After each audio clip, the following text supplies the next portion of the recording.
بسم اللہ الرحمن الرحیم۔ السلام علیکم۔ ہمارے چینل میں خوش آمدید۔ کہ میں بہت ہی زیادہ غریب آدمی تھا۔ ایک مرتبہ میں نے طواف کرتے ہوئے ایک ہار دیکھا جو بڑا قیمتی تھا۔ میں نے وہ ہار اٹھا لیا۔ میرا دل چاہتا تھا کہ میں اسے چھپا لوں، لیکن میرا ضمیر کہتا تھا ہرگز نہیں، یہ چوری ہے۔ بلکہ دیانتداری کا تقاضا یہ ہے کہ جس کا یہ ہار ہے اسے میں واپس کر دوں۔ چنانچہ میں نے مطاف میں کھڑے ہو کر اعلان کر دیا کہ اگر کسی کا ہار گم ہوا ہو تو آ کر مجھ سے لے لے۔ کہتے ہیں کہ ایک نابینا آدمی آیا اور کہنے لگا کہ یہ ہار میرا ہے اور میرے تھیلے میں سے گرا ہے۔ میرے نفس نے مجھے اور بھی ملامت کی کہ ہار تو تھا بھی نابینے کا، اس کا کسی کو کیا پتہ چلتا، چھپانے کا اچھا موقع تھا۔ مگر میں نے وہ ہار اسے دے دیا۔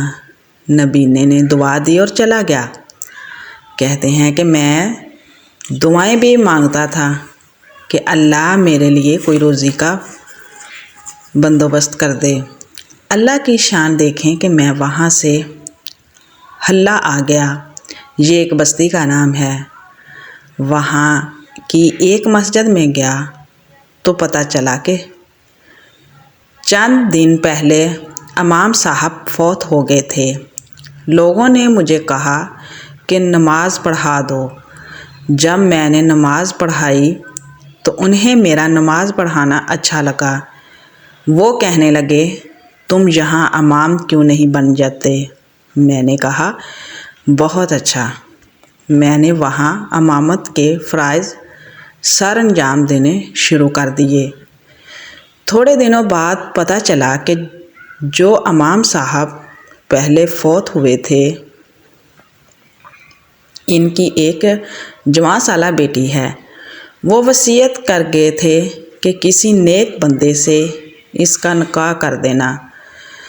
مقتدی لوگوں نے مجھ سے کہا جی اگر آپ چاہیں تو ہم اس یتیم بچی کا آپ سے نکاح کر دیتے ہیں۔ میں نے کہا جی بہت اچھا۔ چنانچہ انہوں نے اس کے ساتھ میرا نکاح کر دیا۔ شادی کے کچھ عرصے کے بعد میں نے اپنی بیوی کو دیکھا کہ اس کے گلے میں وہی ہار تھا جو میں نے طواف کے دوران ایک نابینا آدمی کو لٹایا تھا۔ اسے دیکھ کر میں حیران رہ گیا۔ میں نے پوچھا یہ ہار کس کا ہے؟ اس نے کہا یہ میرے ابو نے مجھے دیا تھا۔ میں نے کہا آپ کے ابو کون تھے؟ اس نے کہا وہ عالم تھے، اس مسجد میں امام تھے اور نابینے تھے۔ تب مجھے پتہ چلا کہ اس کے ابو وہی تھے جن کو میں نے وہ ہار واپس کیا تھا۔ میں نے اس کو بتایا کہ یہ ہار تو میں نے ان کو اٹھا کر دیا تھا۔ وہ کہنے لگی کہ آپ کی بھی دعا قبول ہو گئی اور میرے ابو کی بھی دعا قبول ہو گئی۔ میں نے کہا وہ کیسے؟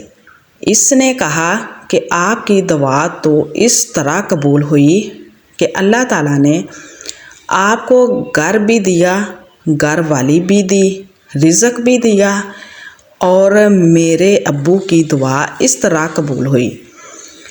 جب وہ ہار لے کر واپس آئے تو وہ دعا مانگتے تھے کہ اے اللہ ایک امین دیانتدار شخص نے میرا ہار مجھے لٹایا ہے، اے اللہ ایسا ہی امین شخص میری بیٹی کے لیے خاوند کے طور پر عطا فرما دے۔ اللہ نے میرے باپ کی دعا بھی قبول کر لی اور آپ کو میرا خاوند بنا دیا۔ تو مخلص بندے کا کام اللہ تعالیٰ کبھی رکنے نہیں دیتے، اٹکنے نہیں دیتے، بلکہ اس کی کشتی ہمیشہ کنارے لگا دیا کرتے ہیں۔ اللہ حافظ۔